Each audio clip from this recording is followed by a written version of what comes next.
Ato ng siren karon ng dugang pang mga balita sa Mindanao. Makobanato si Efren Mamak live sa General Santos City. Efren. Salamat, Sara. Mubalor sa 16 million pesos nga kantidad sa smuggled nga sigarilyo ang nasakmit sa mga kasundalohan ato sa ilang checkpoint sa Iligan City.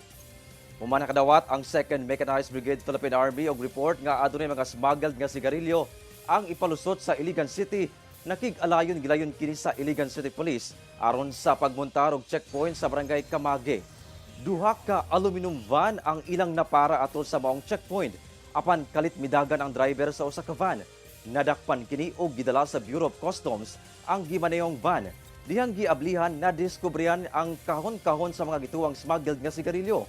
Miabot kini sa 390 master cases sa gituohang smuggled nga sigarilyo ang nakuha sa mga otoridad nga adunay market value nga 16 million pesos.